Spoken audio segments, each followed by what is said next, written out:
Oke teman-teman, untuk materi yang pertama ada ciri-ciri kurva normal. Jadi, untuk bisa menjawab pertanyaan seperti tersebut, terlebih dahulu harus dipahami dulu konsep kurva normal dan distribusi normal. Jadi, kurva normal itu adalah kurva yang dibuat dari data yang berdistribusi normal.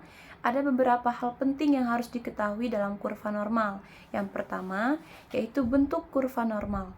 Jadi kurva normal itu berbentuk poligon yang sudah dilicinkan yang menyerupai bel dengan ordinatnya menunjukkan frekuensi. Dan absisnya berisi nilai variabel seperti contoh seperti ini. Nah, jadi dari bentuk kurva normal dapat diketahui bahwa nilai yang ada di ujung distribusi memperoleh frekuensi yang paling rendah, sedangkan nilai yang berada di tengah distribusi itu memperoleh frekuensi yang tinggi. Untuk materi selanjutnya yaitu ada daerah kurva normal. Ruangan yang dibatasi oleh kurva dan absisnya pada sebuah kurva normal disebut dengan daerah kurva normal yang sering dinyatakan dalam persentase atau proporsi, sehingga keseluruhan daerah kurva normal itu berjumlah 100%. Dengan demikian, pada data yang berdistribusi normal, luas daerah yang 100% itu akan menggambarkan kondisi yang seimbang antara luas daerah bagian kiri dengan daerah bagian kanan. Dan untuk contoh kurvanya, teman-teman bisa lihat di sini. Materi selanjutnya ada luas daerah kurva normal. Secara umum, daerah kurva normal dapat diketahui dengan ukuran jarak satuan SD dari mean. Dengan demikian, mengetahui luas daerah kurva normal dimulai dari mean yang terletak di tengah kurva, kemudian dilihat jarak nilai tersebut dengan menggunakan kelipatan SD. Untuk mempermudah penjelasan tersebut, akan saya berikan salah satu contoh dari luas kurva normal sebagai berikut. Salah satu contoh dari luas daerah kurva normal yaitu ada luas daerah kurva normal 1 SD di atas dan di bawah mean.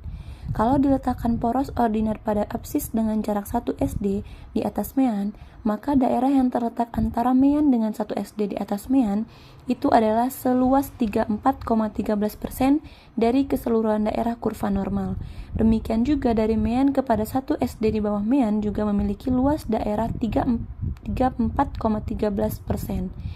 dari keseluruhan luas daerah kurva normal, sehingga daerah kurva normal antara 1 SD sampai dengan 1 SD adalah 2 kali 34,13% sama dengan 68,26%. Jadi luas daerah kurva normal itu adalah yang pertama, luas daerah kurva normal plus 1 SD di atas mean adalah sebanyak 34,13%. Yang kedua, luas daerah kurva normal min 1 SD di bawah mean juga 34,13%. Dan yang ketiga, luas daerah kurva normal yang terletak antara min 1 SD di bawah mean dan plus 1 SD di atas mean adalah 2 kali 34,13% sama dengan 68,26%. Dengan demikian, sudah dapat diketahui bahwa luas daerah kurva normal dari 1 SD sampai dengan plus 1 SD seluas 68,26% dari keseluruhan luas daerah kurva normal. Dengan cara yang sama juga dapat dilihat luas daerah kurva normal dengan menggunakan jarak nilai yang ingin diketahui tersebut dari nilai mean. Kalau digambarkan dalam sebuah kurva, daerah 1 SD di atas mean dan 1 SD di bawah mean dapat dilihat pada contoh kurva di bawah ini. Nah, ini adalah contoh kurvanya, teman-teman. Baik, teman-teman, lanjut ke materi yang kedua, yaitu tabel kurva normal. Luas daerah kurva normal dengan menggunakan satuan SD seperti di atas hanya terbatas kepada luas daerah untuk deviasi nilai seperti 1 SD, 2 SD, atau 3 SD dari mean, baik yang positif maupun negatif. Tidak akan dapat dihitung jika deviasi suatu nilai dari mean 1,5 SD atau yang lainnya. Tentu tidak banyak yang dihitung kalau hanya menggunakan deviasi nilai yang berbentuk bilangan bulat saja, karena banyak nilai yang deviasinya tidak dalam bentuk bilangan bulat. Untuk itu, statistik juga dilengkapi dengan tabel kurva normal seperti terdapat pada lampiran buku ini.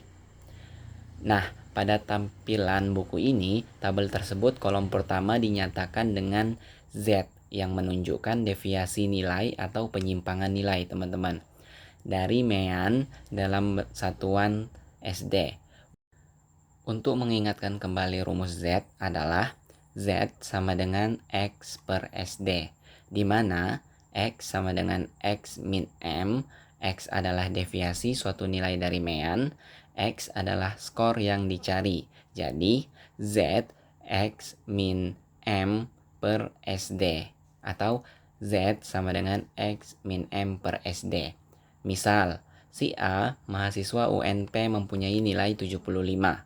Sedangkan rata-rata nilai mean adalah 60 dan SD 12, maka nilai Z si A adalah, jadi Z sama dengan 75 kurang 60 per 12 sama dengan plus 1,5. Nah, pada tabel kurva normal, jika Z sama dengan plus 1,25, maka angka yang menunjukkan luas daerah kurva normal adalah 39,44.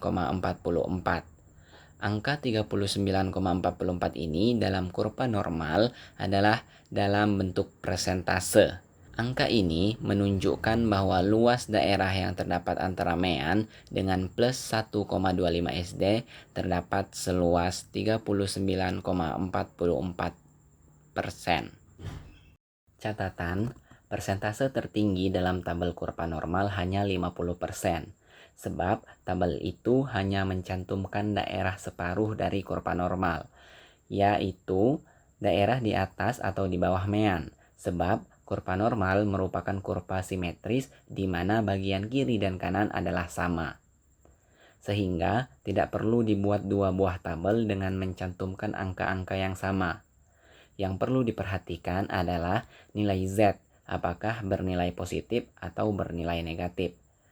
Jika Z bernilai positif, berarti daerah berada di bagian kanan mean. Jika Z bernilai positif, berarti daerah berada di bagian kanan mean dari kurva normal, dan sebaliknya, jika Z bernilai negatif, berarti daerah terletak di bagian kiri dari mean pada daerah kurva normal. Besar persentase dari nilai Z yang sama, baik Z bertanda positif maupun Z bertanda negatif adalah sama, sebab luas daerah dari mean tergantung kepada berapa nilai Z. Misalnya, jika Z sebesar plus 1, maka luas daerah adalah 34,13%, dan jika Z sebesar minus 1, maka luas daerahnya adalah 34,13%. Perbedaannya adalah jika Z positif, maka daerah kurva normalnya arah kanan dari mean. Sedangkan jika Z negatif, maka arah daerah pada kurva normal adalah sebelah kiri. Lanjut ke materi yang ketiga akan dijelaskan oleh rekan saya. Terima kasih. Baik, untuk materi selanjutnya yaitu tentang penggunaan tabel kurva normal. Berdasarkan tabel kurva normal, akan dapat dijawab berbagai pertanyaan yang berkaitan dengan luas daerah kurva normal berdasarkan besarnya penyimpangan nilai dari mean. Di samping itu, dengan tabel kurva normal, akan dapat diketahui berapa persen frekuensi berdasarkan besar penyimpangan nilai dari mean. Berikut ini akan dijawab pertanyaan yang diajukan di awal tentang hasil ujian mahasiswa UNP dalam mata kuliah dasar-dasar pendidikan. Dalam penjelasan tersebut, diketahui bahwa hasil ujian dari 1.000 orang mahasiswa nilai rata-rata atau mean adalah 60 dan standar deviasi sama dengan 8. Berikut ini akan dijawab pertanyaan tersebut dengan menggunakan tabel kurva normal. Pertanyaannya yaitu berapa orang jumlah yang dapat memperoleh nilai 78. Maksud pertanyaan ini adalah yang memperoleh nilai 78 ke atas berapa orang? Untuk menjawab pertanyaan tersebut, langkah-langkah yang dilakukan adalah sebagai berikut. Langkah yang pertama yaitu hitung Z dari 78, yaitu Z sama dengan 78 min 60 per 12 sama dengan plus 1,50. Langkah kedua yaitu lihat tabel kurva normal untuk Z sebesar plus 1,50 adalah sama dengan 43,32%. Yang ketiga yaitu daerah kurva normal di atas Z sebesar plus 1,50 adalah sama dengan 50% dikurang 43,32% sama dengan 6,68%. Langkah keempat yaitu jumlah mahasiswa yang dapat memperoleh nilai 78 ke atas adalah sama dengan 6,68% dikali 1000 orang sama dengan 66,8 atau dibulatkan menjadi 67 orang. Untuk lebih jelasnya, langkah kerja di atas dapat dilihat kurva di samping gambar tersebut.